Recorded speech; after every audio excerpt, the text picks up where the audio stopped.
Camarades, salut. Ok. Et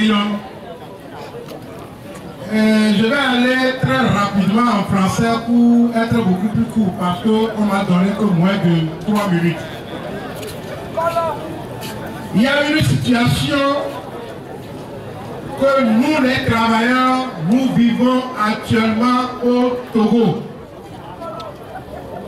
Nous l'appelons la situation de prélèvement sans consentement des travailleurs à un taux indescriptible.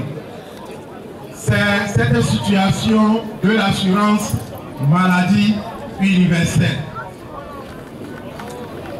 On ne comprend pas pourquoi dans certaines entreprises où les employeurs ont déjà pris des engagements et qu'on prélève des assurances maladie pour des travailleurs à moindre coût, certains à 70%, certains à 80% et d'autres même à 100%, et c'est l'entreprise qui payait ça en faveur de ces travailleurs.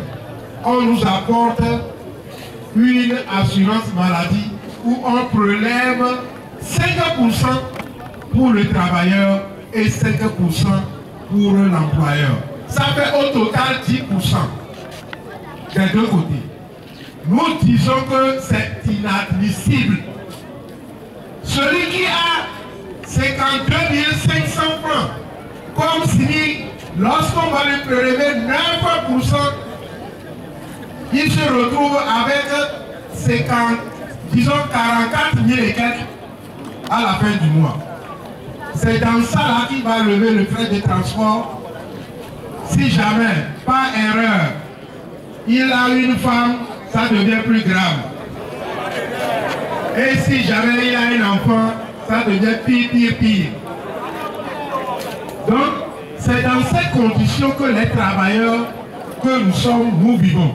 Et la situation est totalement dramatique dans tous les secteurs. Alors, dans ces conditions, bon nombre de camarades se posent la question. Où sont nos organisations syndicales? Où sont nos centrales syndicales? Où sont nos fédérations? Nous sommes ici pour lancer un appel, pour dire, nous avons le devoir d'oublier nos centrales syndicales et en tant que travailleurs prendre la responsabilité sur nous-mêmes. Parce que nul ne peut venir nous défendre si ce n'est nous-mêmes. Ce qui veut dire que si nous voulons que nos centrales bougent, nos fédérations bougent, et que nous puissions gagner nos droits dignement, il va falloir que chaque travailleur dans chaque secteur mobilise son organisation pour faire face aux défis. C'est dans ces conditions pour nous dire que nous avions tous les atouts et que ceux qui nous gouvernent de la tête aux pieds nous disent qu'il y a changement de constitution et les centrales syndicales ne disent rien.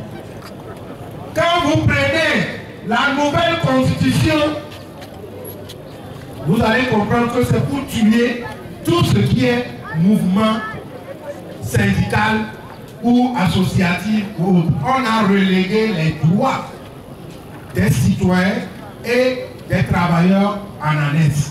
Alors que c'est eux qui sont et qui constituent la force économique du pays. Chers camarades, nous n'avons plus le droit de nous rabaisser dans n'importe quelle situation. À partir de maintenant, le premier mot, c'est la sensibilisation. Le deuxième, c'est la sensibilisation. Le troisième, c'est la sensibilisation. Et le quatrième serait l'action. Nous devons nous mobiliser et faire des actions. Le droit de manifester et réclamer ces droits est un droit fondamental et constitutionnel. Donc, nous allons vous inviter, les responsables syndicaux et tous les travailleurs, dans des prochaines réunions pour pouvoir réfléchir sur notre condition de vie et de travail dans cette situation de changement de la Constitution, parce que ça fait quelques mois, quelques semaines que la Constitution a été changée. Mais nous voyons que nos conditions de vie sont encore beaucoup plus dramatiques qu'elles n'étaient avant. Alors, en conclusion, ce n'est pas une question de changement de Constitution qui va améliorer les conditions de vie et de travail dans nos secteurs. C'est plutôt la bonne gouvernance, la lutte contre la corruption et le respect des droits des travailleurs. Je vous remercie.